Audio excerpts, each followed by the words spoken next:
मध्य प्रदेश में शिक्षा व्यवस्था के बड़े बड़े दावे धरातल पर फेल नजर आते हैं। जब राजधानी भोपाल से लगे क्षेत्र में शासकीय विद्यालय में पीने के पानी के लिए छात्र छात्रा जान जोखिम में डालकर सड़क पार करते हैं और पीने का पानी जुटाते हैं, वहीं पानी की स्थिति इतनी गंभीर है कि महिला स्टाफ भी शौचालय जाने के लिए अपने घरों से ही पानी लेकर आते हैं। वहीं पानी न होने से विद्यालय परिसर में चारों तरफ गंदगी फैली हुई है। देखिए लुइस मोरिस की ये खास रिपोर्ट। इस वक्त मैं मौजूद हूँ, राजधानी से लगा हुआ क्षेत्र है, ग्राम पंचायत ईटखेड़ी में, शहर से लगी हुई पंचायत है और बिल्कुल मुख्य मार्ग पे है। और मैं मौजूद हूँ, यहाँ शासकीय विद्यालय है ईटखेड़ी, संकुल केंद्र भी है और 12वीं क्लास तक संचालित है। मेरे साथ में मौजूद है यहाँ के प्राचार्य महोदय जी। मध्य प्रदेश सरकार की शिक्षा व्यवस्था की पोल लगातार हम आपको दिखा रहे हैं चैनल पर। बीते समय में हमने आपको सीएम राइज स्कूल की एक बड़ी खबर दिखाई थी, जिसमें सीएम राइज विद्यालय में शिक्षक न होने की वजह से एक मेधावी छात्रा भटकती हुई नजर आई थी। 4 विद्यालय में गई, चारों विद्यालय जो कि सीएम राइज सांदीपनी विद्यालय थे, उन विद्यालय में सब्जेक्ट के टीचर न होने की वजह से वो छात्रा भटकती रही और अंततः उसको एक लगभग 10 से 15 किलोमीटर की दूरी पे एक विद्यालय मिलता है और वहां वो अपनी शिक्षा को आगे बढ़ा पाती है। मैं मौजूद हूँ ईटखेड़ी शासकीय विद्यालय में, जहां की कुछ समस्याओं को लेकर के यहाँ के लोगों के द्वारा हमसे संपर्क किया गया, यहाँ के बच्चों के पालकों के द्वारा संपर्क किया गया, यहाँ के टीचर्स के द्वारा संपर्क किया गया और अपनी समस्याओं को हमारे से शेयर किया गया। यहाँ की जो मूल समस्या है वो है पेयजल की और अन्य उपयोग में आने वाले जल की। हम यहाँ सीधी चर्चा करेंगे यहाँ के प्राचार्य जी से कि आखिर ऐसी स्थिति क्यों उत्पन्न हो रही है कि एक बच्चा जो शिक्षा ग्रहण करने आता है और उसके पास में एक लिमिटेड समय होता है, वो पानी पीने के लिए यहाँ से 100 मीटर 200 मीटर की दूरी पर एक बेहद खतरनाक मार्ग को पार करके जाता है।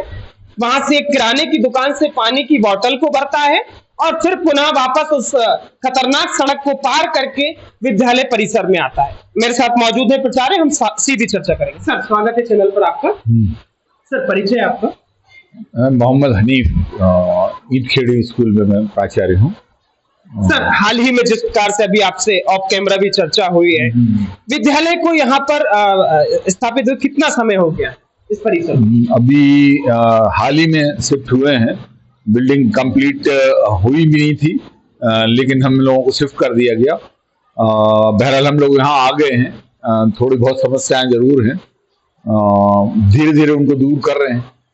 सर बिल्डिंग हैंडओवर नहीं हुई थी, इसके पहले ही आ गए, इसका क्या कारण? नहीं, वो डीओ सर ने और सभी ने कहा तो हम शिफ्ट हो गए, और क्या। दर्शकों, उच्च अधिकारियों के निर्देश पर इस विद्यालय में प्राचार्य द्वारा निर्णय लिया गया कि हम इस विद्यालय परिसर में कक्षाएं लगाएंगे, परंतु यहाँ जो व्यवस्थाएं हैं वो अस्त व्यस्त हैं। यहाँ की जो मूल सुविधाएं हैं वो पूरी तरह से चरम पर हैं। सर यहाँ पर जो पेयजल की बात करी है, पानी की क्या व्यवस्था है? पानी की व्यवस्था तो हो गई है पानी की, और पानी आ भी रहा है, लेकिन अभी उसमें टेम्परेरी जो है बाधा आ गई, जो है ना, 2-3 दिन पहले कि उसमें पानी नहीं आ रहा था, और जब चेक किया गया तो मोटर ही नहीं चल रही थी। तो मोटर को सुधरवाया गया, तो मोटर सुधरवाने में उसको टाइम लगा 3-1 दिन, तो उस वजह से थोड़ी अवस्था हुई। सर हाल ही में जिस प्रकार से यहाँ के जो कर्मचारी हैं, बच्चे हैं, नाम न बताने की शर्त पे उन्होंने बताया कि जब से ये भवन बना है, जब से ही यहाँ पर पानी की समस्या है और यहाँ पर स्थिति इतनी गंभीर है कि शिक्षक भी यहाँ पे घर से पानी लेके आते हैं, चाहे वो पेयजल हो, चाहे वो अन्य उपयोग के लिए हो। नहीं, पानी इतना तो बस पीने भर के लिए पानी आता है और थोड़ा बहुत बाथरूम में यूज होता है।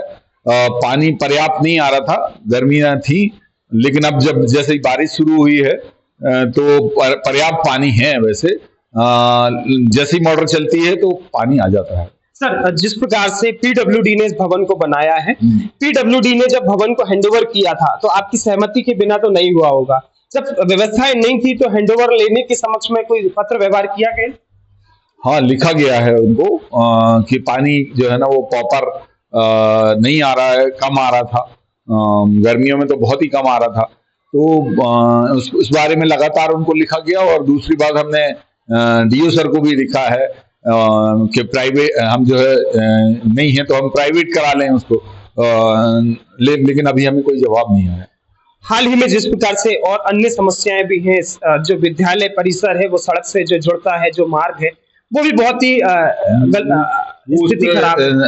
उस रोड पर जो है ना वो ब्रेकर बनाने के लिए तैयार नहीं है। नहीं सर, जो विद्यालय परिसर से जो मुख्य मार्ग वाली सड़क है वो कच्ची है और जहाँ पे सड़क की व्यवस्था नहीं है।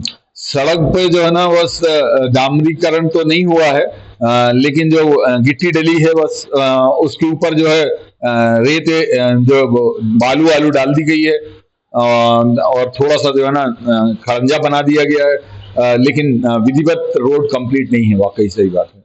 विद्यालय परिसर का कोना कोना इस वक्त गंदा है, कैमरे में कैद है। क्या कारण है इसके पीछे, चाहे वो हाथ धोने वाले सिंक की बात हो या वॉशरूम की बात हो या अन्य स्थानों की बात हो, गंदा है। आप स्वयं हमारे साथ में थे। अभी आया नहीं, वो जो है सिर्फ 2 ही विजिट किए हैं उसने अभी इस महीने में। उससे बातचीत हो रही है, वो आए तो फिर उससे बातचीत करते हैं। और आगे सफाई कर्मी नहीं आ रहे, सफाई कर्मी नहीं आ रहा। सर, हाल ही में जिस प्रकार से देखा गया, जो देश भर में खास तौर से प्रदेश की बात करें, नशा मुक्ति अभियान पूरे प्रदेश में बहुत ही बड़े स्तर पे चल रहा है। तमाम जो पुलिस व्यवस्था है वो नशा मुक्ति के लिए विद्यालयों में जाके जागरूकता कर रही है, परंतु आपके विद्यालय परिसर के अंदर जगह जगह गुटखे के थूके हुए दाग हैं और इवन बाथरूम के अंदर जो सिंक है उसमें भी पूरे में पान का पीक पड़ा हुआ है। कौन है इसके पीछे जिम्मेदार? वो बच्चे ही जिम्मेवार हैं, क्योंकि और तो कोई आता नहीं है यहाँ, बच्चे ही आते हैं और कुछ टीचर्स आते हैं जो संकुल के हैं, बस उन्हीं के द्वारा जो है ना गंदा किया गया है, तो उसकी सफाई कराई जाएगी। बीते दिनों तो साफ हो जाएगा। बीते दिनों में जो इस प्रकार की जानकारी हासिल हुई कि शिक्षिकाएं यहाँ जो पानी की व्यवस्था है उसको लेके बहुत परेशान है और आपसे इस प्रकार की समस्या को सामने भी रखा है। कोई पत्र व्यवहार किया सर इस संबंध में? दोनों हर बार लेटर लिखा गया है, लेकिन हमें कोई रिस्पांस नहीं मिला अभी तक। किन को लेटर? स्थानीय लोगों, डीओ सर को लिखा है और बाकी सभी जगह जो ग्राम पंचायत और दूसरी जगह लिखा है, लेकिन वो कहते हैं कि आप अपने निधि से कराइए, तो अपनी निधि के लिए परमिशन हमें चाहिए। विधायक जी, जैसा कि मध्य प्रदेश सरकार लगातार शिक्षा व्यवस्था को दुरुस्त करने के लिए लगातार प्रयास कर रही है, सीएम राइज विद्यालय से लेकर संदीपनी विद्यालय तक का बड़ा सफर तय कर लिया है, परंतु कुछ क्षेत्रों में आज भी शिक्षा व्यवस्था जमीनी हकीकत में देखने में आ रहा है कि ईटखेड़ी जैसे शहर से लगी हुई पंचायत में जो वहां के छात्र छात्राएं हैं वो सड़क पार करके पानी पीने जा रहे हैं। देखिए, आपके माध्यम से जो ईटखेड़ी को लेकर जो समाचार मुझे प्राप्त हुआ है, मैं इसको व्यक्तिगत रूप से आज मैं वहां जाने वाला हूं, क्योंकि मैं गुंडा आज प्रदेश सरकार की एक अभिनव योजना साइकिल वितरण इसके कार्यक्रम में मैं सम्मिलित होने जा रहा हूं, तो मैं वहां पर इस बात को देखेंगे। ये बात बिल्कुल सही है कि ईटखेड़ी में पेयजल को लेकर वहां विद्यालय के अंदर थोड़ा संकट था और इसलिए वहां पर विद्यालय शिफ्ट होने में भी उसके में समय लगा। 1.5 करोड़ की शानदार बिल्डिंग वहां पर बनी है और जो है अनेक काम वहां पर हुए हैं और एक जल जीवन मिशन के माध्यम से मैं आपको बताना चाहता हूं कि हमारे जो 6 गांव जिसमें हलाली से मानगंगा के हमारे सम्राट अशोक दिन से इसको जो योजना बनी है उसके अंदर घर घर शुद्ध पेयजल मिलने वाला है और उसी में हमारी कोशिश होगी कि ईटखेड़ी हाई सेकेंडरी स्कूल को भी हम कनेक्शन दें, जिससे कि हमारे बच्चों को शुद्ध पेयजल मिले। सर, परिचय?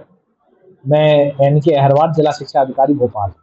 सर, हाल ही में जिस प्रकार से एक मामला सामने आया जिसमें ईटखेड़ी शासकीय विद्यालय में पेयजल की समस्या है और अन्य उपयोग के लिए भी जल की समस्या है, जिसके कारण से विद्यार्थी वहां रोड क्रॉस करके पानी पीने जाते हैं, आपके संज्ञान में भी आया है? हाँ, ये संज्ञान में आया था और पूर्व में भी जो है यह विद्यालय दूसरे स्थान पर लगता था और इसको शिफ्ट भी इसी वजह से नहीं किया जा रहा था प्राचार्य द्वारा कि वहाँ पर जो भी बोर किए गए थे वो सफल नहीं थे, उसमें पर्याप्त पानी नहीं था। माननीय विधायक जी द्वारा और वहाँ के जनप्रतिनिधियों द्वारा निर्देश देने पर वहाँ पर फिर से बोर कराया गया था, जिसमें कि पानी कुछ कम मात्रा में था, तो वहाँ पर बच्चों को शिफ्ट किया गया है। लेकिन अब अभी हमारे जो बात हुई है प्राचार्य जी से कि बिल्कुल भी पानी नहीं आ रहा है और बच्चे रोड क्रॉस करके जा रहे हैं, तो उनको निर्देश दिए गए हैं कि कहीं कोई दुर्घटना ना हो जाए, इसलिए पानी का प्रबंध करें। यदि उनके पास विद्यालय में पर्याप्त राशि उपलब्ध है तो उससे अतिरिक्त बोर भी करा सकते हैं या आसपास से भी पानी ले सकते हैं, नल जल योजना से भी कनेक्शन ले सकते हैं, जिससे पानी की पूर्ति हो जाएगी और बच्चों को शुद्ध पेयजल प्राप्त हो जाएगा। सर, इसके अलावा भी अन्य कई ऐसी कमियां हैं जो विद्यालय परिसर में देखी गई है। सड़क की है, जिसमें विद्यालय प्रांगण से लेकर मुख्य सड़क मार्ग तक बहुत ही बुरी स्थिति हो रही है। निकल के जाना भी बच्चों के लिए काफी मुश्किल होता है। तो इसके लिए है कि यदि ये कोई एस्टीमेट बना करके विभाग को देते हैं और विभाग यदि उसके लिए राशि स्वीकृत करता है तो वो हो जाती है, लेकिन यदि ये सरपंच और जनप्रतिनिधियों से सहयोग करें तो वहाँ के सरपंच के द्वारा भी वो जो है रास्ता तैयार किया जा सकता है, जिससे कि बच्चों को कहीं पर भी आने जाने में जो है असुविधा नहीं होगी।